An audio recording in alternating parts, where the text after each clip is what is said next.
Ketika Abu Bakar menjadi khalifah, pagi harinya dia memanggul barang dagangannya sendiri. Ketika dia bertemu dengan Umar dan Abu Ubaidah, mereka berdua lalu melarangnya. Abu Bakar berkata, "Dari mana aku bisa memberi makan keluargaku?"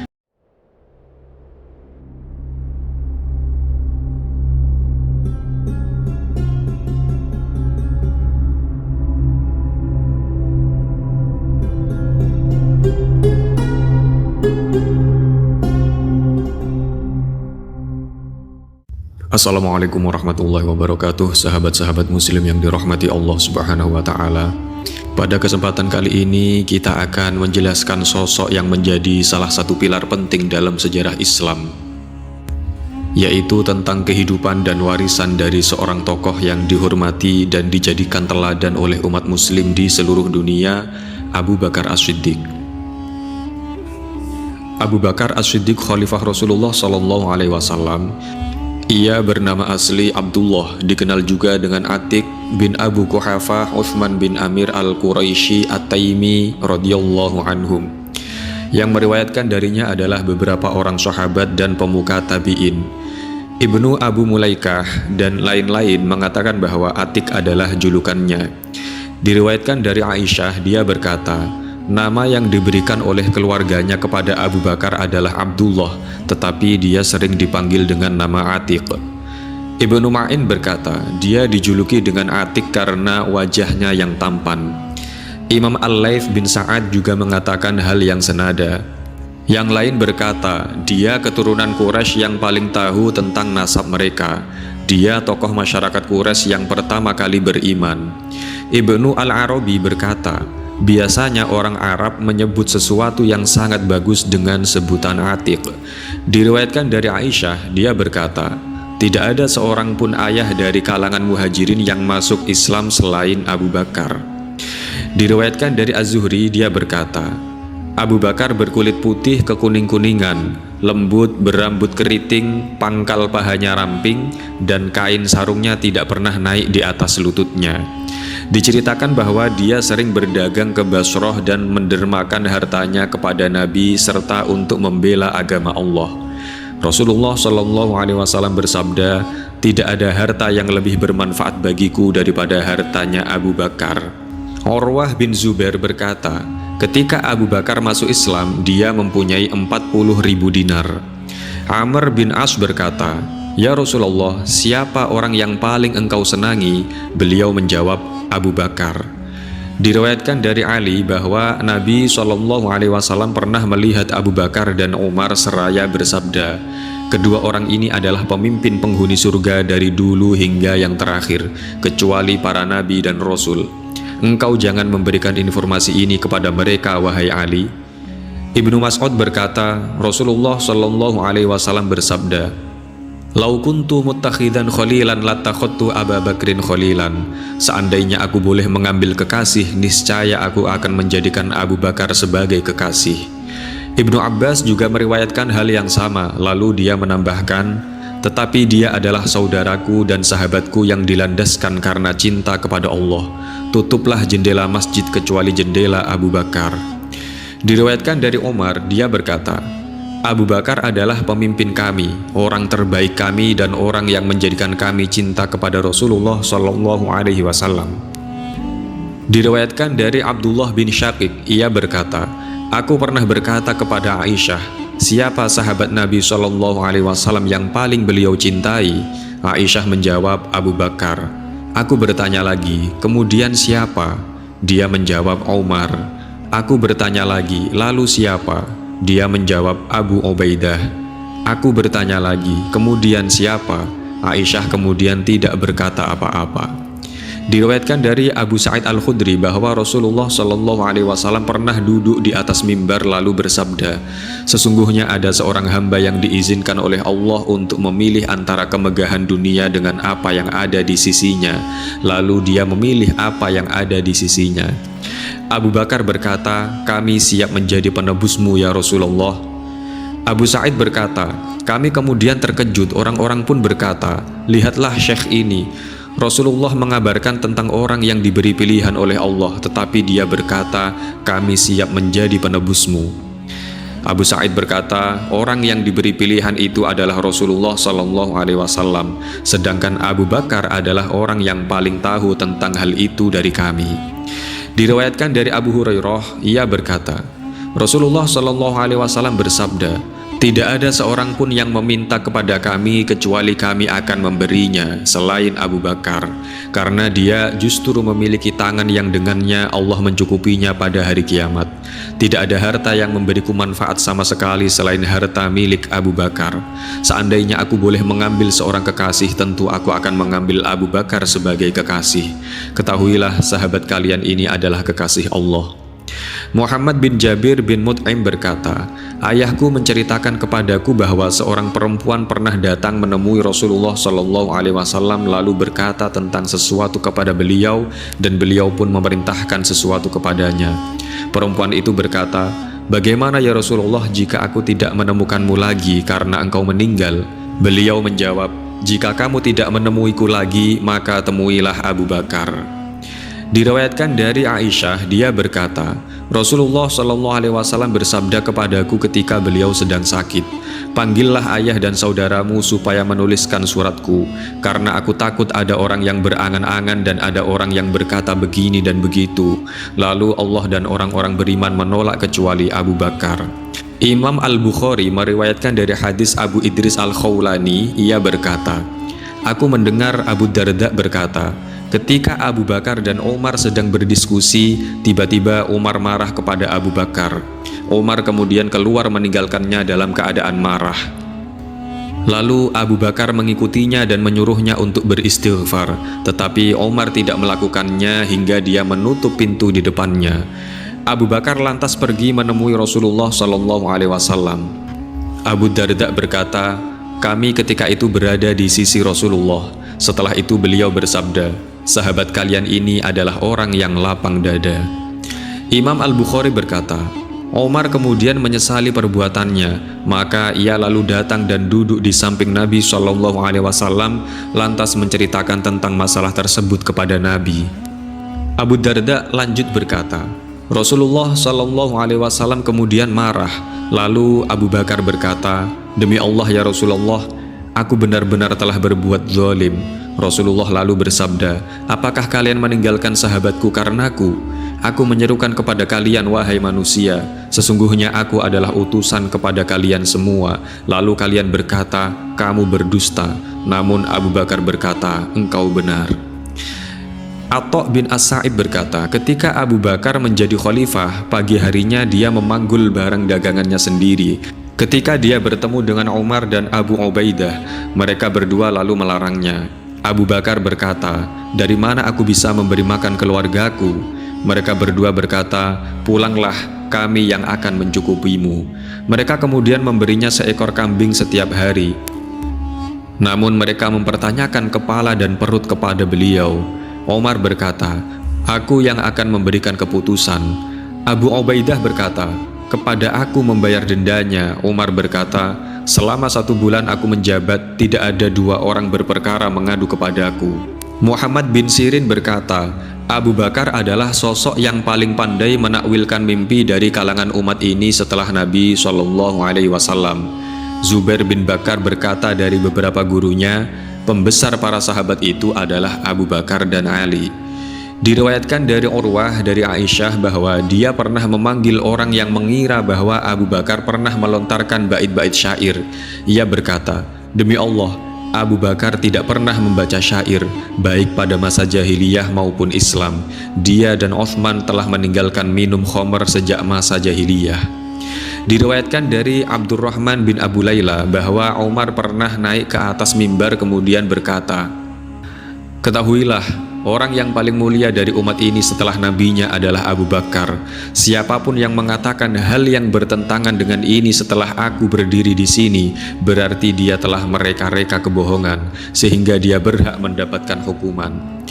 Abu Muawiyah dan jamaah berkata, Suhail bin Abu Soleh bercerita dari ayahnya dari Ibnu Umar, ia berkata, pada masa Rasulullah Shallallahu Alaihi Wasallam kami pernah berkata, jika Abu Bakar, Umar dan Utsman meninggal dunia, maka semua manusia sama, Ketika perkataan tersebut sampai kepada Rasulullah SAW, beliau tidak mengingkarinya. Ali berkata, sebaik-baik orang dari kalangan umat ini setelah nabinya adalah Abu Bakar dan Umar. Demi Allah, ucapan tersebut dikatakan oleh Ali dan disampaikan secara mutawatir dari Ali, karena ia mengatakannya di atas mimbar Kufah. Semoga Allah menghancurkan orang-orang Rafidah yang bodoh. Imam As-Suddi berkata, diriwayatkan dari Abdul Khair dari Ali, dia berkata, orang yang paling besar pahalanya dalam masalah mushaf adalah Abu Bakar. Dialah orang yang pertama kali mengumpulkan Al-Quran dari lembaran-lembaran pelepah kurma. Riwayat ini sanadnya hasan. Diriwayatkan dari Aisyah, dia berkata, hari pertama Abu Bakar sakit, beliau mandi. Pada saat itu cuaca sangat dingin, sehingga beliau menderita flu dan panas dingin, sehingga selama 15 hari tidak dapat sholat berjamaah. Dia kemudian menyuruh Umar untuk memimpin sholat jamaah, dan mereka menjenguknya. Utsman lalu mewajibkan mereka untuk menjenguknya. Abu Bakar wafat pada malam Selasa 22 Jumadil Akhir. Ketika itu beliau telah menjabat sebagai khalifah selama 2 tahun 100 hari. Menurut versi Abu Masy'ar, beliau berkata bahwa beliau telah menjabat 2 tahun 4 bulan kurang 4 malam. Imam Al-Waqidi berkata, ketika Abu Bakar sudah merasa berat, dia memanggil Abdurrahman bin Auf seraya berkata, ceritakan kepadaku tentang Umar. Abdurrahman menjawab, jangan bertanya kepadaku tentang sesuatu yang engkau lebih tahu dariku. Abu Bakar berkata, tidak apa-apa.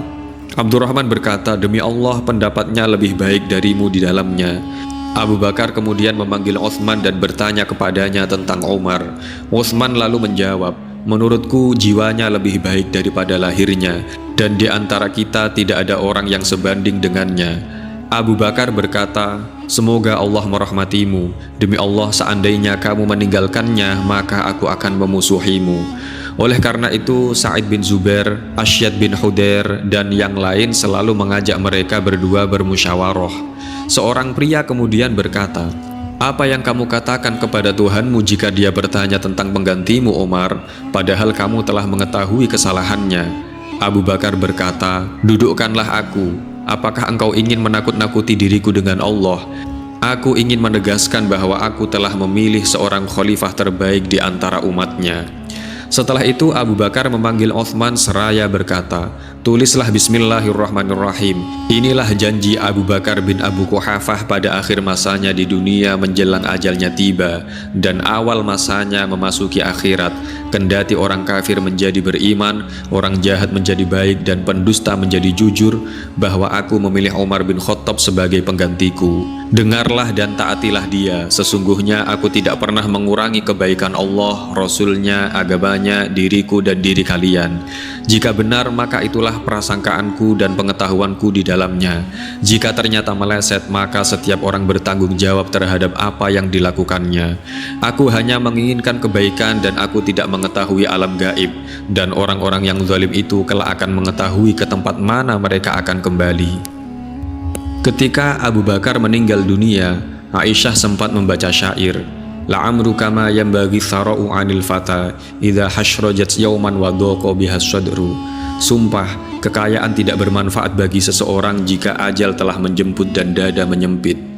Abu Bakar berkata, bukan seperti itu, tetapi sakaratul maut telah datang dengan benar. Sesungguhnya aku menitipkan kebun ini kepadamu, maka jika ada sesuatu yang menjadi hakku padanya, kembalikan kepada ahli waris. Aisyah menjawab, iya. Abu Bakar lalu berkata, sesungguhnya kami sejak menjabat sebagai Amirul Mukminin tidak pernah makan uang dinar dan dirham mereka. Tetapi kami memasukkan makanan yang paling jelek ke dalam perut kami dan memakai pakaian yang paling rendah kualitasnya di badan kami.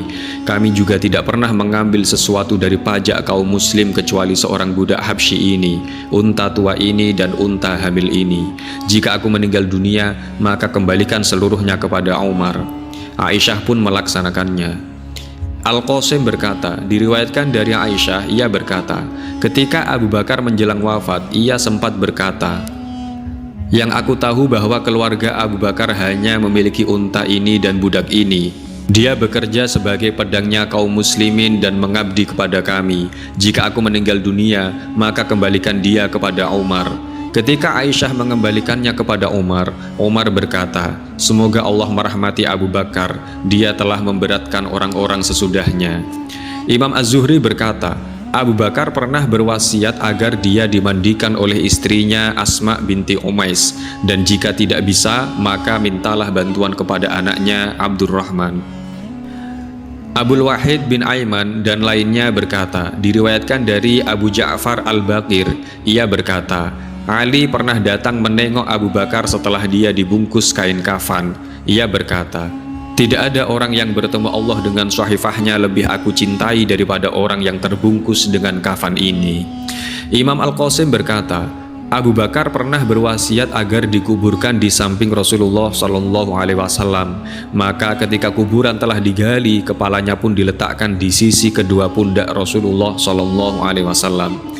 Diriwayatkan dari Amir bin Abdullah bin Zubair, ia berkata, kepala Abu Bakar diletakkan di sisi kedua pundak Rasulullah SAW, sedangkan kepala Umar diletakkan di samping pinggang Abu Bakar. Diriwayatkan dari Mujahid, ia berkata, Abu Quhafah berkata kepada ahli warisnya, aku telah mengembalikan hal itu kepada anaknya. Setelah itu dia hanya bisa bertahan hidup selama 6 bulan beberapa hari. Diriwayatkan bahwa yang memperoleh warisannya adalah ayahnya, kedua istrinya Asma binti Umais dan Habibah binti Khorijah, ibu Ummu Kulsum, Abdurrahman, Muhammad, Aisyah, Asma dan Ummu Kulsum. Diriwayatkan dari Ibnu Abbas bahwa Umar pernah berkhutbah di hadapan manusia. Isinya adalah, sampai kepadaku berita bahwa seseorang berkata, seandainya Umar meninggal dunia maka aku akan membaiat si fulan, sementara tidak seorang pun berani mengatakan bahwa di dalam baiat Abu Bakar terdapat kesalahan. Dan tidak ada di antara kalian yang berani berkorban seperti Abu Bakar. Dialah orang yang paling mulia di antara kalian. Ketika Rasulullah SAW meninggal, orang-orang Muhajirin berkumpul, sementara Ali dan Zubair tertinggal di rumah Fatimah binti Rasulullah, sedangkan orang-orang Ansor tertinggal di kampung Bani Sa'idah. Aku pernah berkata kepada Abu Bakar, wahai Abu Bakar, mari kita pergi ke saudara-saudara kita dari golongan Ansor. Kami kemudian menemui mereka. Di tengah jalan ada 2 orang soleh dari Ansor menemui kami seraya berkata, aku harap kalian tidak mendatangi mereka karena mereka akan membuat kalian jengkel. Aku lantas berkata, demi Allah, kami tetap akan mendatangi mereka. Kami kemudian mendatangi mereka yang ketika itu sedang berada di kampung Bani Sa'idah. Ternyata mereka sedang mengerumuni seorang laki-laki yang berselimut. Melihat itu aku berkata, siapa dia? Mereka menjawab, Sa'ad bin Ubadah yang sedang sakit. Setelah itu kami pun duduk beristirahat. Tiba-tiba juru bicara mereka berdiri memuji Allah kemudian berkata, amma ba'du, kami orang-orang Ansor adalah orang-orang yang beriman dan kalian orang-orang Muhajirin adalah bagian dari kami. Telah datang kepada kalian secara berduyun-duyun rombongan orang-orang yang ingin mengusir kami dari negeri asal kami dan memberontak kepada kami. Ketika dia diam, tiba-tiba aku ingin melontarkan sebuah perkataan yang dulu pernah membuatku takjub di hadapan Abu Bakar. Namun ketika itu Abu Bakar berkata, tahan, aku lebih tahu tentangnya dan aku tidak suka membuatnya marah. Dia lebih baik dariku dan ia juga lebih layak serta lebih tenang. Beliau kemudian berbicara, demi Allah, beliau tidak meninggalkan satu kalimat pun yang dulu pernah membuatku takjub itu. Beliau katakan lagi, bahkan lebih baik lagi hingga yang lain terdiam. Setelah itu Umar berkata, amma ba'du, jika kalian mengingat kebaikan, maka kebaikan itu ada pada kalian wahai orang-orang Ansor. Kalianlah pemiliknya dan lebih baik darinya. Orang-orang Arab tidak mengetahui masalah ini kecuali orang-orang yang ada di kampung Quraisy. Mereka adalah orang-orang Arab yang memiliki nasab dan kampung yang lebih baik. Aku telah merestui kedua orang ini untuk kalian, maka baiatlah salah seorang di antara mereka sesuka kalian. Omar lantas meraih tanganku dan tangan Abu Ubaidah bin Al-Jarrah. Abu Ubaidah bin Al-Jarrah lalu berkata, aku tidak membenci perkataannya sedikit pun selain perkataan itu. Demi Allah, jika aku disuruh maju lalu terbunuh, itu merupakan dosa yang lebih aku sukai daripada memimpin suatu kaum yang di dalamnya masih ada Abu Bakar, kecuali jiwaku berubah ketika mati. Tiba-tiba seorang pria Ansor berkata, aku ketengahi pembicaraan ini. Kami mempunyai pemimpin dan kalian juga mempunyai pemimpin, wahai orang-orang Muhajirin. Tiba-tiba keadaan menjadi ricuh dan banyak suara bersautan hingga ditakutkan terjadi perselisihan. Maka kami berkata, "Rentangkan tanganmu wahai Abu Bakar." Beliau pun membentangkan tangannya, kemudian aku membaiatnya. Lalu diikuti oleh orang-orang Muhajirin dan Ansor, sementara mereka mencela Sa'ad bin Ubadah. Seorang pria berkata, "Kalian telah membunuh Sa'ad." Aku menjawab, "Allah telah membunuh Sa'ad." Umar berkata, "Demi Allah, tidak ada perkara yang di dalamnya terjadi kesepakatan mutlak di antara kami kecuali dalam pembaiatan Abu Bakar. Kami takut jika kami memisahkan kaum dan tidak ada baiat, lalu terjadi baiat sesudah kami. Maka yang terjadi adalah kita membaiat mereka dengan ketidakridhoan atau menentang mereka sehingga terjadi keonaran." Diriwayatkan dari Zir dari Abdullah, ia berkata, ketika Rasulullah SAW meninggal dunia, orang-orang Ansor berkata, "Kami memiliki pemimpin dan kalian memiliki pemimpin." Lalu mereka mendatangi Umar seraya berkata, "Wahai orang-orang Ansor, tidakkah kalian mengetahui bahwa Abu Bakar telah diperintah Nabi SAW untuk memimpin manusia?" Mereka menjawab, "Ya." Umar lanjut berkata, "Mana di antara kalian orang yang melebihi Abu Bakar?" Maksudnya dalam hal sholat. Orang-orang Ansor berkata, "Kami berlindung kepada Allah, tidak ada di antara kami orang yang lebih baik dari Abu Bakar." Diriwayatkan dari Ibnu Sirin, ia berkata, Abu Bakar pernah berkata kepada Umar, "Ulurkan tanganmu, kami akan membaiatmu." Umar berkata, "Tidak, kamu lebih baik dariku." Abu Bakar berkata, "Tapi kamu lebih kuat dariku." Umar pun menjawab, "Sesungguhnya kekuatanku ada bersama kemuliaanmu." Diriwayatkan dari Anas bahwa dia pernah mendengar khutbah Umar yang terakhir ketika Abu Bakar duduk di atas mimbar Rasulullah satu hari sebelum Rasulullah wafat. Aku membaca syahadat seraya berkata, "Amma ba'du, sesungguhnya kemarin aku mengatakan kepada kalian suatu perkataan yang belum pernah aku katakan. Aku tidak mendapati perkataan yang pernah aku katakan kepada kalian di dalam kitabullah dan sunnah Rasulullah SAW. Tetapi aku berharap dia tetap hidup untuk mengatur kita." Dia berkata hingga Rasulullah SAW menjadi yang terakhir hidup di antara kita. Maka dari itu Allah memilih Rasulnya. Apa yang ada di sisinya lebih tinggi daripada apa yang ada di sisi kalian. Walaupun Rasulullah SAW telah meninggal, tetapi Allah telah memberikan kitabnya yang dengannya dia memberikan petunjuk kepada Muhammad. Oleh karena itu berpegang teguhlah kepadanya, niscaya kalian akan mendapatkan petunjuk seperti yang dibawa oleh Muhammad. Umar kemudian menyebutkan Abu Bakar, sahabat Rasulullah, orang kedua setelah Rasulullah, dan orang yang paling berhak memimpin mereka. Dia lalu berdiri dan berbaiat, sedangkan beberapa orang dari mereka sebelumnya telah membaiatnya di perkampungan Bani Sa'idah, di atas mimbar dengan baiat yang bersifat umum. Dikatakan bahwa Sayyidina Ali radhiyallahu anhu ketika itu enggan membaiat untuk beberapa saat.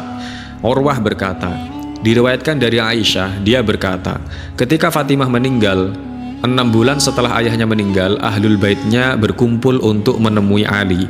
Mereka mengirim seorang utusan kepada Abu Bakar untuk menyampaikan pesan, "Datanglah kepada kami." Umar berkata, "Tidak, demi Allah jangan datangi mereka." Namun Abu Bakar berkata, "Demi Allah aku akan mendatangi mereka dan aku tidak takut kepada mereka." Abu Bakar lalu datang menemui mereka. Beliau lantas memuji Allah seraya berkata, "Aku sudah mengetahui pendapat kalian. Kalian merasa keberatan menerimaku sebagai pemimpin kalian. Demi Allah, aku tidak melakukan ini kecuali karena aku tidak ingin melanggar perintah Rasulullah SAW. Aku melihat pengaruh di dalamnya dan tindakannya kepada orang lain, sehingga aku menempuh jalannya dan melaksanakan ketetapannya. Demi Allah, menyambung persaudaraan dengan kalian lebih aku sukai daripada menyambung persaudaraan dengan keluarga kerabatku, karena kedekatan kalian dengan Rasulullah dan karena besarnya hak beliau." Setelah itu Ali bersaksi seraya berkata, "Wahai Abu Bakar, demi Allah, kami tidak merasa iri kepada kebaikan yang diberikan Allah kepadamu untuk sesuatu yang tidak berhak kamu dapatkan. Tetapi kami tengah menghadapi satu masalah yang tadinya telah kamu ketahui, lalu hal itu hilang dari kami, sehingga kami merasa tertekan. Tetapi aku berpendapat untuk membaiat dan masuk ke dalam barisan orang-orang yang ikut bersamamu. Menjelang siang nanti, laksanakan sholat duhur berjamaah bersama orang-orang dan duduklah di atas mimbar, niscaya aku akan membaiatmu." Setelah Abu Bakar sholat duhur, beliau naik ke atas mimbar, lalu memuji Allah, kemudian menceritakan tentang bergabungnya Ali ke dalam barisan jamaah dan pembaiatan. Ali kemudian berdiri, lalu memuji Allah, lantas menceritakan tentang kemuliaan Abu Bakar dan usianya, bahwa dialah orang yang diberi kebaikan oleh Allah. Ali kemudian mendekati Abu Bakar dan membaiatnya. Diriwayatkan oleh Al-Bukhari dari hadis Aqil, dari Az-Zuhri, dari Urwah, dari Aisyah. Dia mengatakan bahwa Ali sempat berbeda pendapat dengan para sahabat lainnya dalam masalah pembaiatan Abu Bakar ketika Fatimah masih hidup. Namun setelah Fatimah meninggal dunia, pandangannya berubah.